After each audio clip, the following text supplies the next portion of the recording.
It is true that at present His Majesty is a double gentleman, but as soon as the circumstances of his marriage are ascertained, he will, ipso facto, boil down to a single gentleman, thus presenting a unique example of an individual who becomes a single man and a married man by the same operation.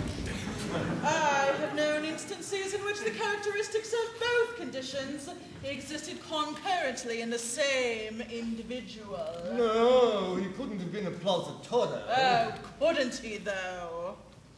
Well, whatever happens, I shall, of course, be a dutiful wife.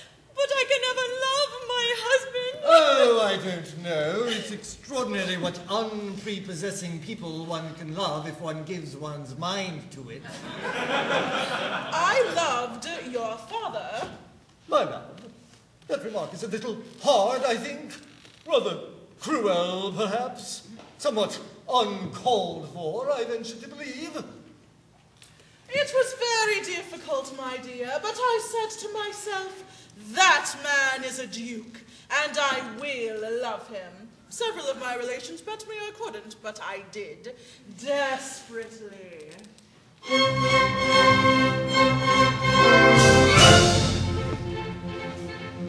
On the day when I was wedded to your admirable sire, I acknowledge that I dreaded an explosion of his ire. I was overcome with panic, for his temper was volcanic, and I didn't dare revolt, for I feared a thunderbolt. I was always very wary, for his fury was ecstatic, his refined vocabulary most unpleasantly emphatic. To the thunder of this Tartar I knocked under like a martyr.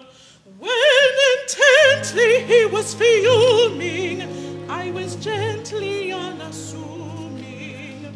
When reviling me completely, I was smiling very sweetly. I was smiling very sweetly,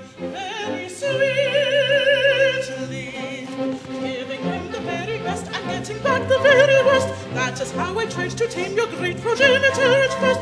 Giving him the very best and getting back the very worst. That is how I tried to tame your great progenitor at first.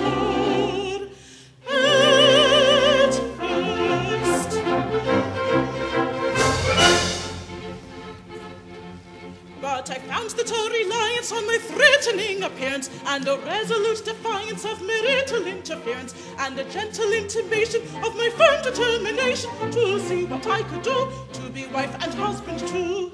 Was the only thing required for to make his temper supple, and you couldn't have desired a more reciprocating couple, ever willing to be wooing. We were billing, we were cooing. When I merely from him parted, we were nearly broken-hearted. When in sequel reunited, we were equally delighted. We were equally delighted, So with double shotted guns and colors nailed to the mast, I tamed your insignificant progenitors lost. So with double shotted guns and colors nailed to the mast, I tamed your insignificant progenitors at last.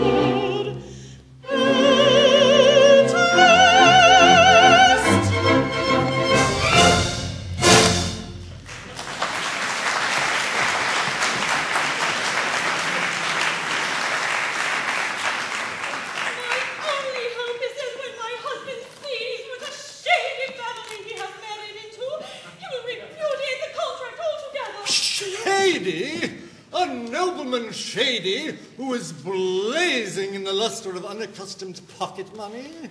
A nobleman shady who can look back upon 95 quarterings. It is not every nobleman who is 95 quarters in arrears.